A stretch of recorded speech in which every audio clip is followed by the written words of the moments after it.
Şimdi konuşmalarını yapmak üzere Cumhurbaşkanımız Sayın Recep Tayyip Erdoğan'ı kürsüyü teşkil etmekle arz ediyoruz.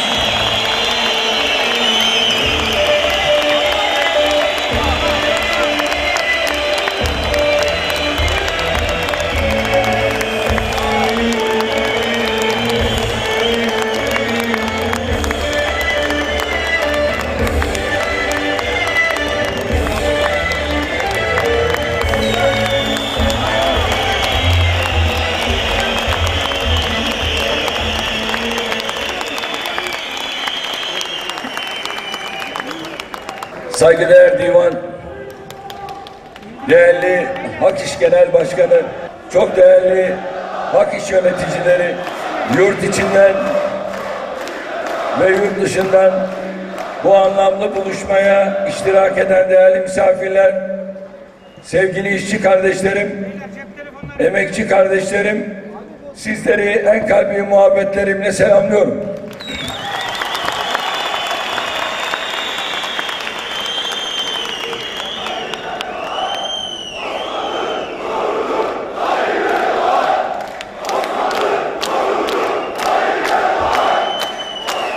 Sağ olun.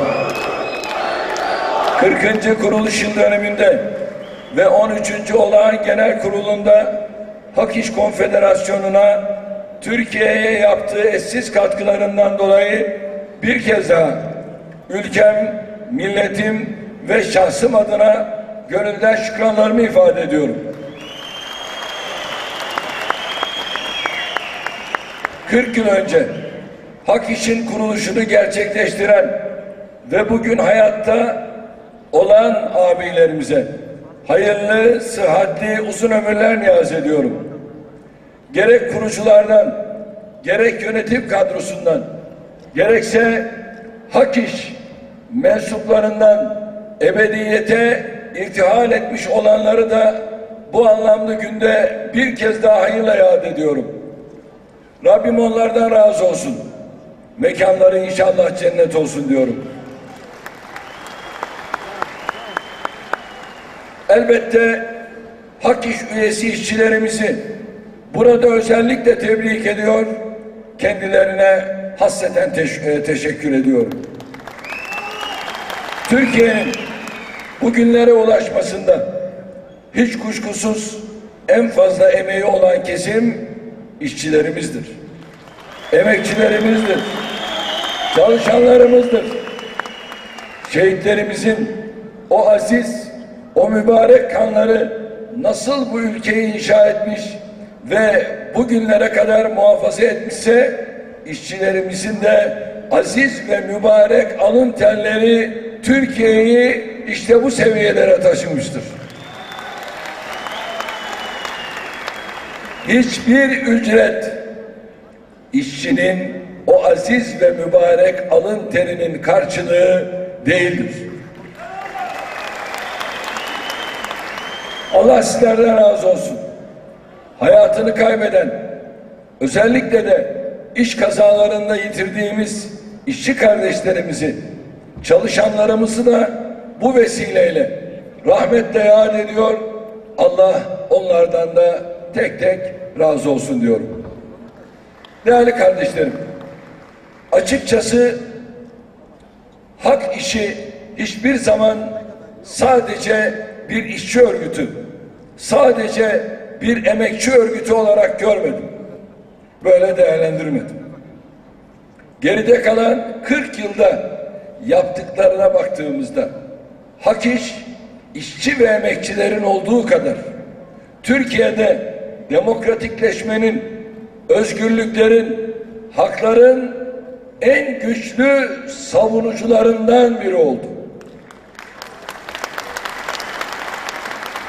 Hak iş 70'li yılların o zor dönemlerinde, 1980 darbesi ve sonrasında, 90'lı yılların o zor zamanlarında sadece emek mücadelesi, sadece ücret mücadelesi veren değil, yeni Türkiye, güçlü Türkiye, özgür ve bağımsız Türkiye mücadelesi veren bir örgüt oldu. Bugünün genç nesilleri hak işin 40 yıllık mücadelesini tam manasıyla tahayyül edemiyor olabilirler.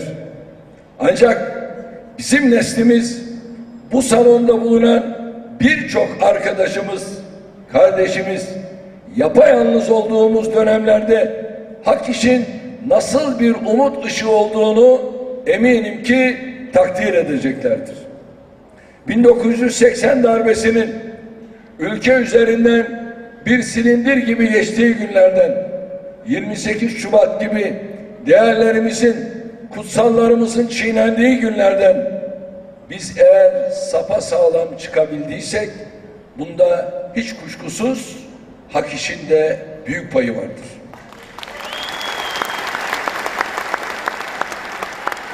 Hak iş bu ülkede 40 yıl boyunca direnmenin, diklenmeden dik durmanın, hak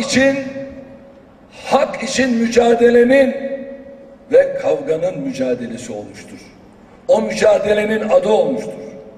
Bu vasfıyla hak işi özellikle tebrik ediyor, kurucularına, yöneticilerine, çalışanlarına ve mensuplarına bu noktada özellikle şükranlarımı ifade ediyorum.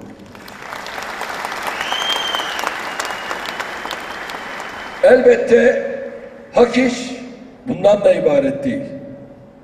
Geride bıraktığımız 40 yıllık süreçte hak iş tam anlamıyla bir okul işlevi gördü. Buna bizzat şahitlik yaptım. Bunu bizzat tecrübe ettim. 2001 yılında partimizi kurarken hak işten arkadaşlarımız yanımızda oldular. Genel başkan yardımcısı, bakan, milletvekili, bürokrat, danışman, uzman olarak hak işten yetişmiş çok sayıda arkadaşımızla birlikte çalıştık. Bu boyutuyla da hak işi bugünlere taşıyan ve bugün de bir okul olarak muhafaza eden değerli arkadaşlarımı, kardeşlerimi tebrik ediyor. Başarılarınızın artarak devamını diliyorum.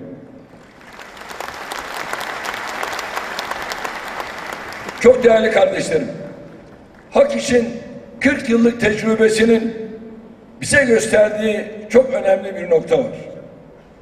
Bakınız, bu 40 yıllık süreçte ismi öne çıkan, tanınan, mücadelenin bayraktarlığını yapan arkadaşlarımız oldu. Ancak hak işin, hak mücadelesinin daha çok ismi hiç bilinmeyen, hiç tanınmayan on binlerce, yüz binlerce isimsiz kahraman üzerinden yürüdüğünü de hepimiz biliyoruz. Bugüne bu seviyelere geldiysek, bugün eğer Türkiye'yi bu noktalara taşıdıysak, mağruf olanların ötesinde bu başarı, bu zafer, ismi hiç anılmayan, bilinmeyen kardeşlerimizin zaferidir. Yeni Türkiye davası özü itibariyle böyle bir davadır. Yeni Türkiye davası gönüllülük esasına dayandığı için isimsiz nice kahraman ve bunların emeğiyle, alın teriyle mücadelesiyle, direnciyle ve hak kavgasıyla işte bugünlere taşınmıştır.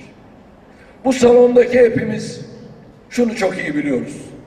22 Ekim 1976'da, yani tam 40 yıl önce bugün Hak İş'in kuruluşunu gerçekleştiren abilerimiz bu örgütü isim yapmak için, kendilerine bir koltuk elde etmek için, bir makam, bir mevki elde etmek için kurmadılar.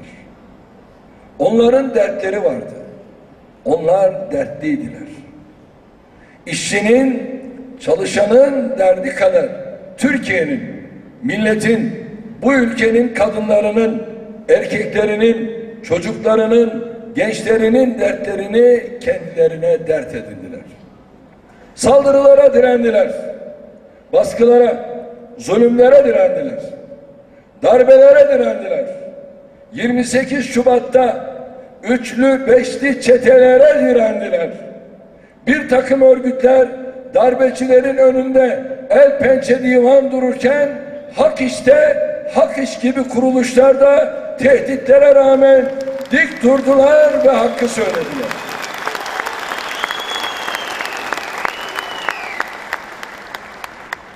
Bakın şimdi televizyonlara çıkıp, meydanlara çıkıp, sağda solda pervasızca, edepsizce, ahlaksızca diktatör kavramını kullananlar var.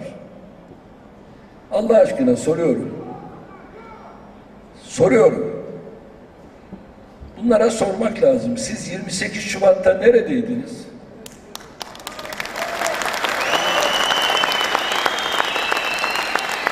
...12 Eylül'de neredeydiniz? 12 Eylül'ün paşası Cumhurbaşkanlığı yaparken bir kez olsun bu kelimeyi, bu kavramı kullanabildiniz mi? Diktatör kavramını 28 Şubat'ta o briefinglere gittiğinizde kullanacaktınız. Kullandınız mı? Gerçek diktatörlere bir kez olsun diktatör diyebildiniz mi? Diyemezler. Diyemediler. Çünkü bunlar cennet mekan Sultan Abdülhamit Han'a diktatör diyenlerin adeta neslidir. Onların devamı.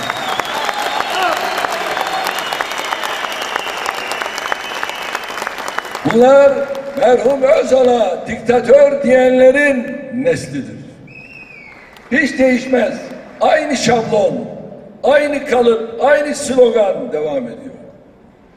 Cumhuriyet tarihinin seçimle gelmiş, %52 oy oranıyla gelmiş bir cumhurbaşkanına karşı bu tür sıfatlar kullanan kişiler ikiyüzlüdürler. Milletim kimin ne olduğunu biliyor.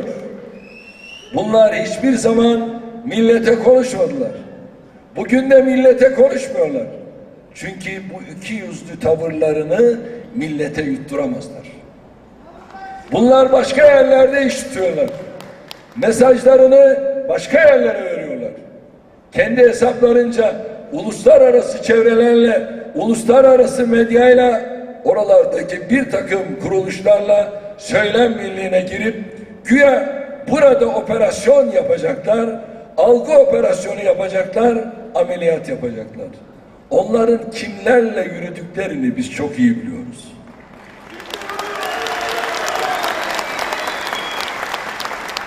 Ama biz milletle yürüdük, milletle yürümeye devam edeceğiz.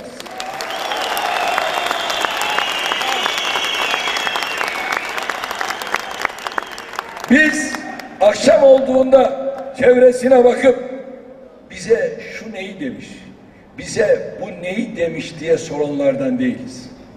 Biz akşam olduğunda kendisine bugün Allah için ne yaptın, bugün ülken için, milletin için ne yaptın diye soranlardan.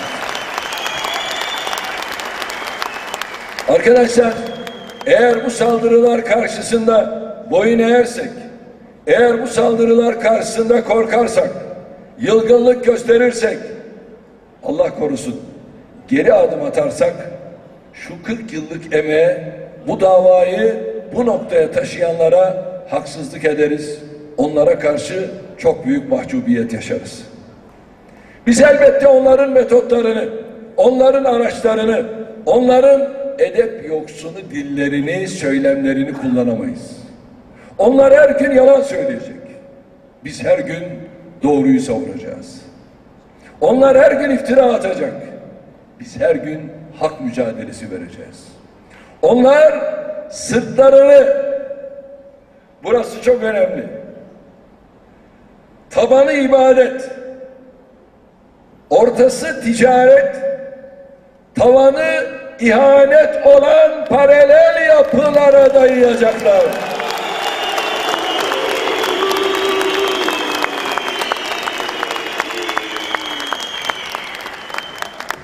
Bir takım medya kuruluşlarına, manşetlere, silahlı terör örgütlerine dayayacaklar. Ama biz sırtımızı önce hakka, sonra halka dayayıp öyle yürüyeceğiz.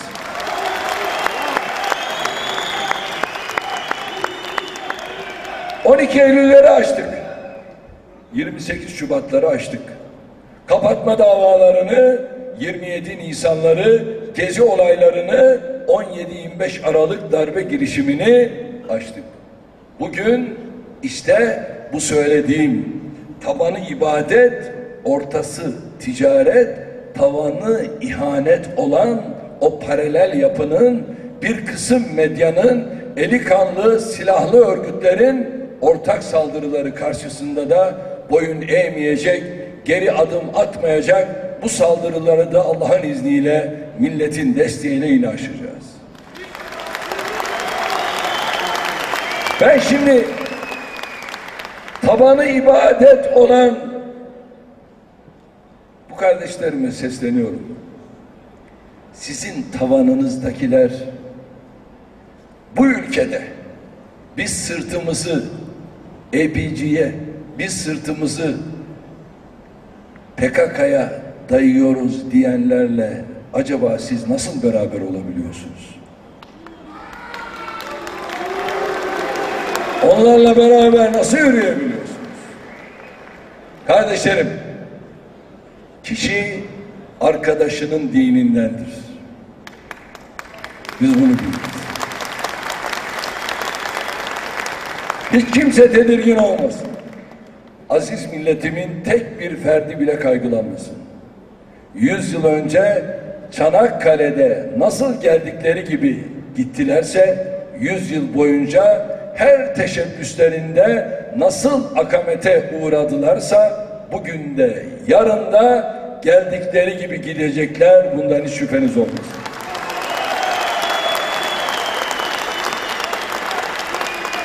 Bu millet ağırbaşlıdır, vakurdur. Bu millet sabırlıdır.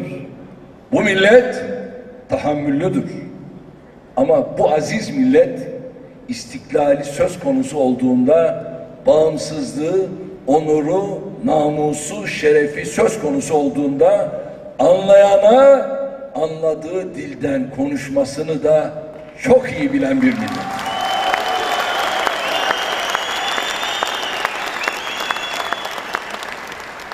Eğer bunu anlamayan, bunu görmeyen varsa açar tarihin sayfalarını, bizim millet olarak nasıl şahlandığımızı görür.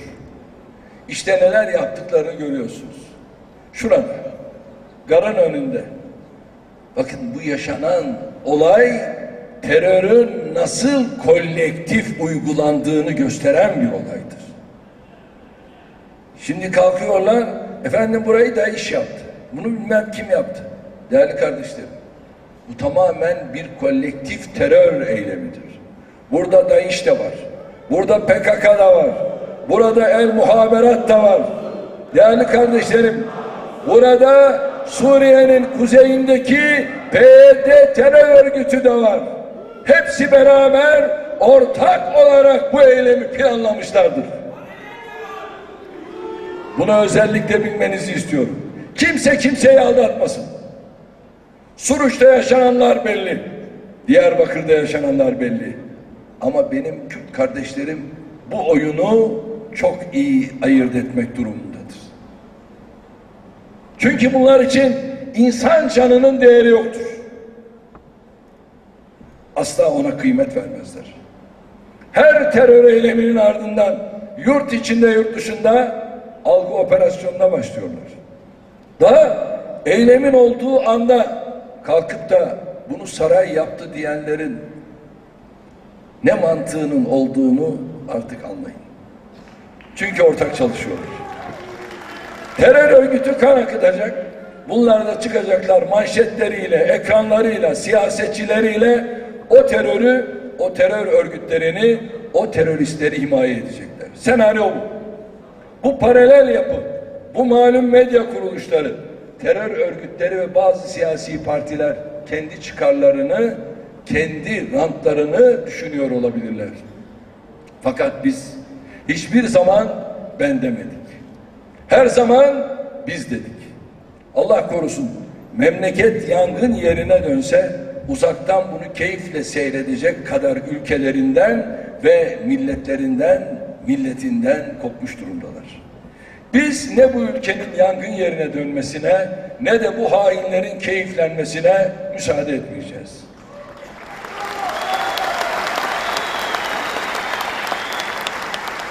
Kardeşlerim, biz bu büyük davanın, bu kutlu davanın hasbelkader ismi öne çıkmış bir neferiyiz. Şahsıma muhtar bile olamaz dediklerinde bunu bana değil, aslında bu millete hak işin de sancaktarlığını üstlendiği bu kutlu davanın neferlerine söylüyorlardı. Bugün de Cumhurbaşkanlığı makamına oturan şahsım değil, Cumhur'un ta kendisidir. Bu aziz millet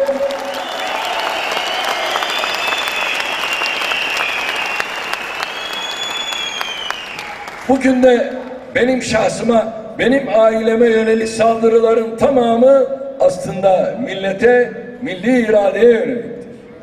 Milletin doğrudan oylarıyla iş başına gelen Cumhurbaşkanına hakaret eden kişinin veya kişilerin hedefi o Cumhurbaşkanı değildir.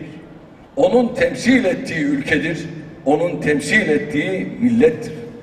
Bunlar şahsından değil, sizden rahatsızlar. Emekçiden rahatsızlar. Emekçinin alın terinden rahatsızlar. Emekçinin o ter kokusundan, işine başlarken Bismillah diyen dilinden.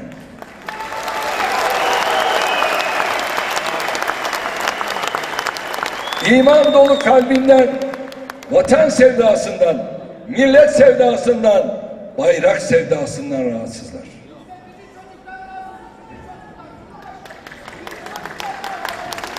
Tekrar söylüyorum. Hiç kimsenin endişesi olmasın. Ne terör örgütlerinin, ne manşetlerin, ne de paralel yapıların bu ülkeye istikamet çizmelerine asla müsaade etmedik, etmeyeceğiz.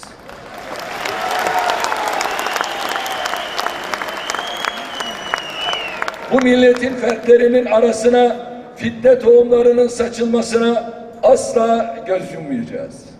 Değerli kardeşlerim, hayatım boyunca bu milletin dertlerine çare üretmenin, deva üretmenin mücadelesini verdim. Kürt kardeşlerimizin bu ülkede yaşadıkları sorunlar aynen benim de sorunum oldu. Onların yaşadığı acıyı, maruz kaldıkları zulmü iliklerime kadar ben de hissettim. Ama bu ülkede bu tür zulmü sadece Kürt kardeşlerim yaşamadı ki. Türk'ü de yaşadı, Laz'ı da, Çerkez'i de, Abazası da, Boşnak'ı da, Roman'ı da, Arnavut'u da hepsi yaşadı. Ama varsa yoksa sadece tek unsuru konuşmanın ne kadar art niyetli olduğunu söylemek zorundayım. 2001 yılında daha parti kuruluş çalışmaları sonrasında Kürt kardeşlerimizin sorunlarını parti programının en merkezine aldık. O aşamadan itibaren de genel başkan olarak, başbakan olarak Kürt kardeşlerimizin sorunlarının çözümü için sözümüzün arkasında durduk ve gerçekten zorlu bir mücadele verdik. Dedik ki bu ülkede biz red sorununu ortadan kaldırdık. İnkar sorununu ortadan kaldırdık. Asimilasyon sorununu ortadan kaldırdık. Ve kardeşlerimiz dedik, bağrımıza bastık. Bakın bugün çok normalmiş gibi gelebilir. Ama öyle adımlar attık. Öyle reformlar yaptık ki 2001 yılında bunların değil telaffuzu tahayyülü bile mümkün değil. Biz Kürt kardeşlerimizi ötekileştirenlerden olmadık. Onlara farklı gözlerle bakanlardan olmadık. Ona uzaktan, dışarıdan bakanlardan olmadık. Kardeş kardeşine nasıl bakarsa, bir evin içinde ailenin fertleri birbirine nasıl bakarsa, biz de Kürt kardeşlerimize öyle baktık, öyle bakıyoruz, öyle bakacağız. Neden? Çünkü biz yaradılanı yaradandan ötürü sevdik de onun için.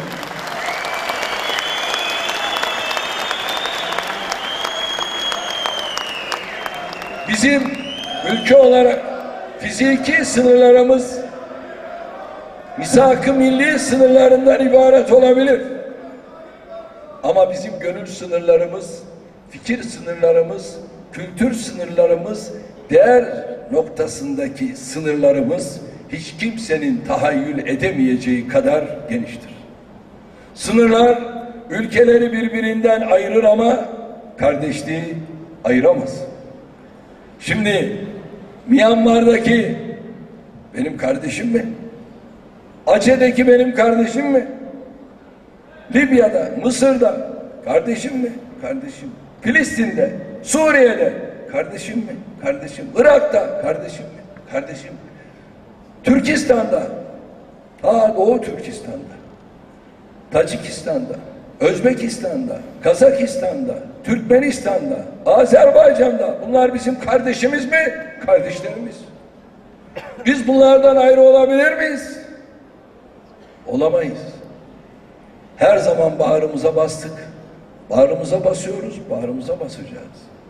Biz sadece aynı topraklarda yaşadığımız Kürt kardeşlerimize, Arap kardeşlerimize değil, sınırlarımızın ötesindeki Kürt, Arap, Türkmen kardeşlerimize de aynı kardeşlik hissiyatıyla baktık, aynı nazarla yaklaştık.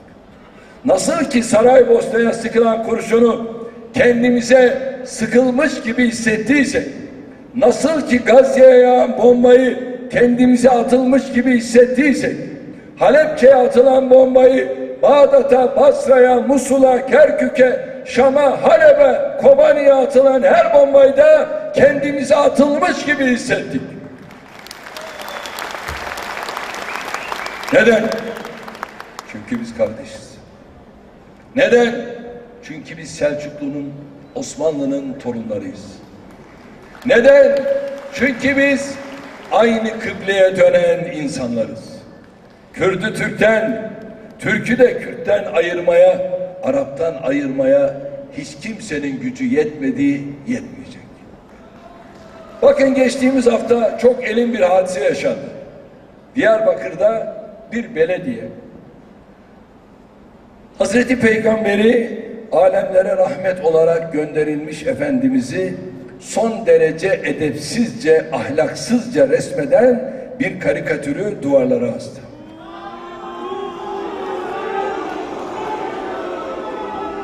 Tabii şu anda hukuk bir süreç başlattı. Yargıda bir süreç başladı. Temenni ediyorum ki gereğini en ideal şekilde yapacaktır.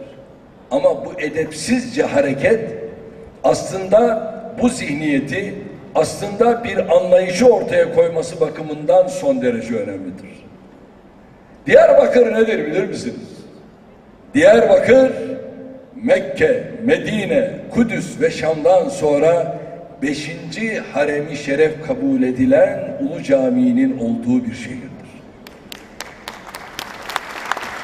Diyarbakır, Mekke ve Medine'den sonra dünyada en çok sahabe kabrinin olduğu şehirdir.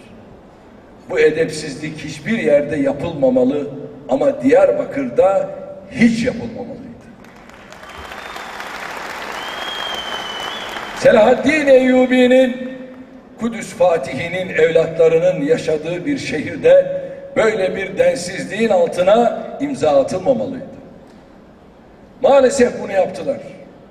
Kardeşlerim, bunun kimin yaptığı önemli değil. Bunu hangi siyasi partinin mensubu bir belediyenin yaptığı önemli değil. Burada mesele siyaset de değil. Burada mesele zihniyettir, zihniyet. Burada mesele kan akıtan, masum insanları katleden, Türkiye düşmanlarına taşeronluk yapan, Hazreti Peygamber'e edepsizce dil uzatan bir zihniyetle benim Kürt kardeşimin ilişkisidir. Bu benim kanıma dokunuyor. Bu partinin kurucusu olduğum, genel başkanlığını yaptığım için değil, siyasi görüşlerimden, fikirlerimden, ırkımdan, kabilemden, mezhebimden dolayı değil, bir insan olarak, bir Müslüman olarak bu benim kanıma dokunuyor.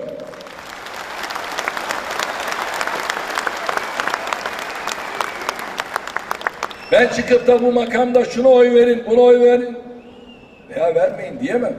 Ama bugün burada diyorum ki kime oy verdiğinize iyi bakın. İyi görün ve akledin, düşünün.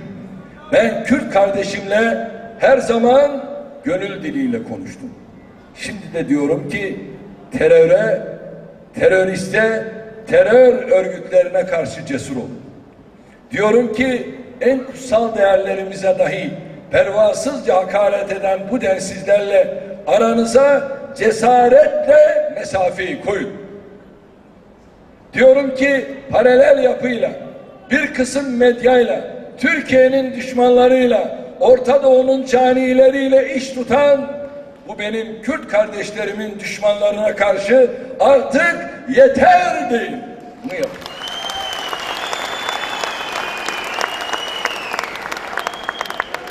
Şunu da herkesin bilmesini isterim. Bu ülkede 78 milyonun özgür bir şekilde, huzurlu, güvenli bir şekilde refah içinde yaşaması için mücadeleyi kesintisiz sürdüreceğiz. Bu ülkede kim varsa, hangi etnik grup varsa, Alevi, Sünni, hangi mezhepler varsa bir olarak, beraber olarak birlikte yaşama zeminini muhafaza edeceğiz. Ama aynı şekilde, aynı kararlılık ve inançla nereden gelirse gelsin terörle ve teröristle mücadeleyi de amansız sürdüreceğiz. İnşallah bir ve beraber olarak bu ülkeyi geleceğe taşıyacağız. Bir bardağın dolu tarafını göreceğiz. Bu ülkede çok güzel gelişmeler oluyor. Bakınız sadece geçtiğimiz hafta içinde yerli otomobilimizle ilgili gelişmelerin tanıtımı yapıldı. TürkSat 4B uydumuz uzaya fırlatıldı.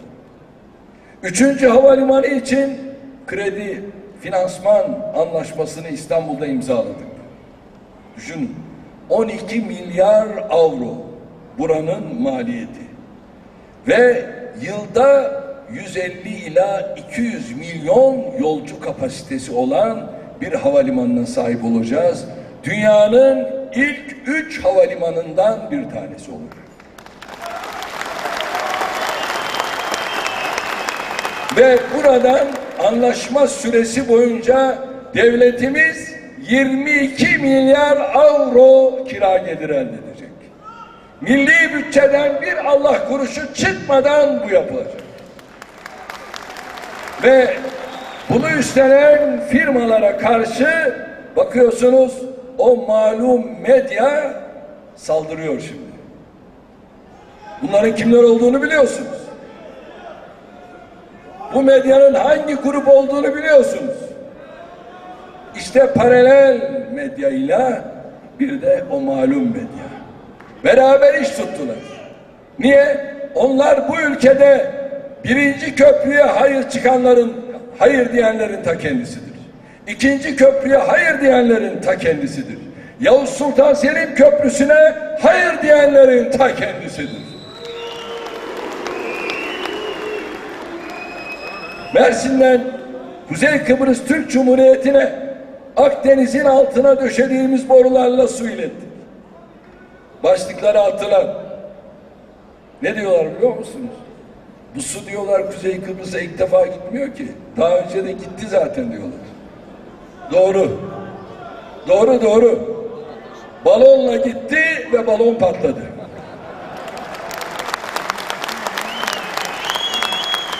Bunların hep yaptıkları zaten balon. Biz ise 252 metre suyun derinliğinde 1453 metre tabanda boruları hamdolsun oturttuk, yerleştirdik ve 75 milyon metreküp şu anda yıllık su Anamur'dan Kuzey Kıbrıs'a yılda gidecek. Bunu yap. Değerli kardeşlerim, hiç sayfasının bir kenarında bile bunu zikretmedi. Neden? İşlerine gelmiyor. Çünkü bunlar hayırlı işte yoklar. Bunlar sadece şerde var. Ama Hilton Oteli'nin arkasındaki o araziye otel müsaadesi verilmiş olsaydı, rezidans müsaadesi verilmiş olsaydı, ey Doğan, o zaman keyfin yerinde olacaktı.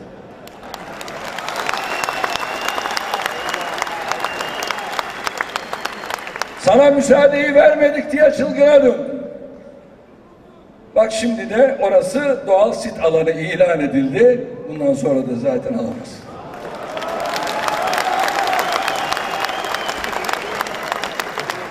Kardeşlerim, bunlar hükümet devirip hükümet kuran zihniyetlerdir. Ve iktidarımız bunlara bu imkanı vermedi. Bu yolu açmadığı için hiçbir zaman bizimle de uyumlu olmadılar, olamadılar. Değerli kardeşlerim, tabii ben Kasımpaşalıyım dediğim zaman cevap veriyor bana. Ben de Kelkitliyim diyor. Kelkitli seninle yürümüyor. Kelkitli bizimle yürüyor, bizimle. Bizimle yürüyor. Onun için Kelkit'e ve Kelkitli kardeşlerime de Ankara'dan en kalbi selamlarımı gönderiyorum. Onlar gerçekten Ağustos 10'da Cumhurbaşkanlığı seçiminde orada zaten istikametlerini belirttiler. Değerli kardeşlerim, bu ülkeye nice emekçi dostuyum, işçi babasıyım diyen başbakanlar geldi. Maalesef hepsi de çalışanların sırtına daha ağır yükleri bindirip gittiler. 12 yıla yakın başbakanlığım döneminde Allah'a hamdolsun her alanda olduğu gibi çalışma hayatında da ilklere imza atan biz olduk. Az önce Mahmut Bey ifade etti, ben tekrar girmeyeceğim. Tasarrufu teşvik fonu hesabında biriken işçimize, memurumuza, tüm çalışanlarımıza ait, bakın burası çok önemli. Hatırlayın, zorunlu tasarruf adı altında memur ve emekli kardeşlerimden 4,5 milyon hak sahibine 15 katrilyon ödemeyi biz yaptık. 15 katrilyon. Bu yetmedi. Konut edindirme yardımı adı altında para kestiler. Herkes unutmuştu ama biz unutmadık. Tozlu raflardan, çuvalların içinden bu evrakı bulduk ve 3,5 katrilyon lirayı hak sahiplerine biz ödedik. Niye bizden öncekiler bunu yapmadı? Ama biz yaptık. Şimdi hani böyle kuru sıkı atıyorlar ya, şu kadar vereceğim, bu kadar vereceğim, aynı zihniyet. Kasa nasıl olsa şimdi diyorlar dolu. Oradan boşaltırız. Devlet yöneteceksin, devlet. 78 milyonu yöneteceksin. Ondan sonra da daktilo makinelerini gelirler başbakanlığın önüne atarlar.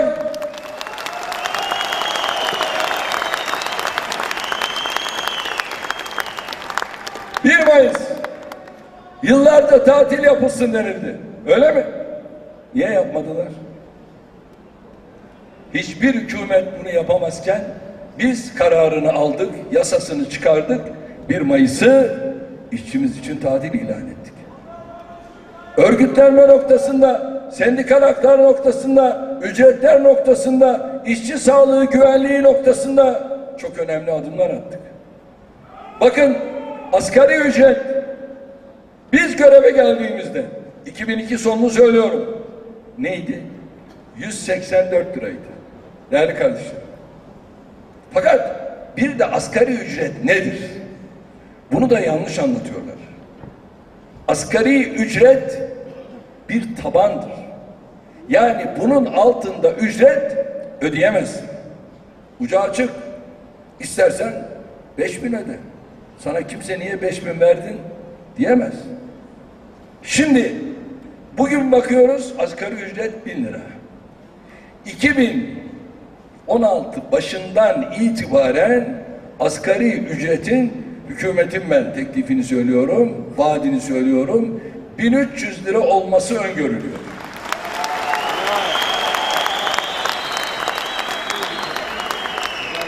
Ve asgari ücretin görüşmeleri bu yılın Aralık ayında yapılacak ve 2016 başı itibariyle de yeni asgari ücret yani vaat edilen 1300 başlamış olacak.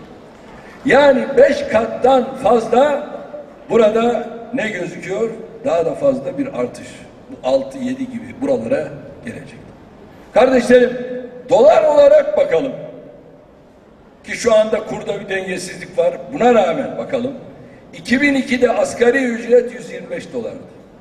Bugün 346 dolar. Yani biz dolara da ezdirmedik. Enflasyona ezdirmedik. Ve öyle söz vermiştik, öyle yaptık. Kardeşlerim, çok daha fazlasının yapılmasının gereğine biz zaten inandık ve böyle çalıştık. Tabii ki bunlar yeterli değil. Ama bu ülkede imkansızın mümkün olduğunu hep birlikte yaşadık. İnşallah yine birlikte yaşayacağız. Yeter ki istikrar olsun. Yeter ki güven olsun. Yeter ki Türkiye içinde huzur, güven, bir ve beraber olalım.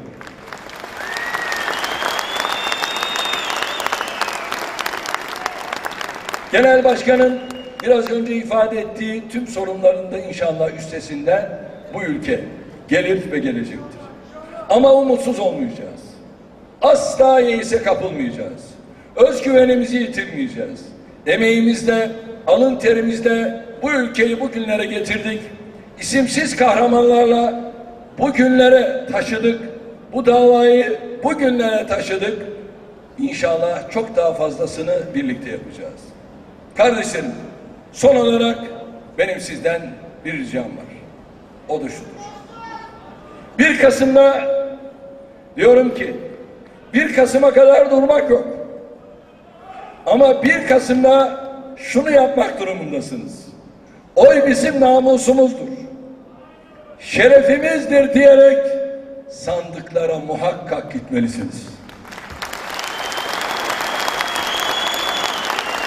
Kim olursa olsun telefonlarla her şeyle arayarak bütün kardeşlerimizi, akrabalarımızı muhakkak sandığa götürmeliyiz. Niye? Çünkü bu ülkede işte 7 Haziran'da gördük. Yaşanan sıkıntıları yaşamak istemiyoruz ve ben inanıyorum ki Hak İş ailesi bunun yaşanmasına da fırsat vermeyecek. Ben bu düşüncelerle sözlerime son verirken Hak İş'in 40. kuruluş yıl dönümünün ve 13. olağan genel kurulunun bir kez daha hayırlı olmasını diliyorum. Rabbim yar ve yardımcımız olsun diyor. Hepinizi sevgiyle, saygıyla selamlıyorum.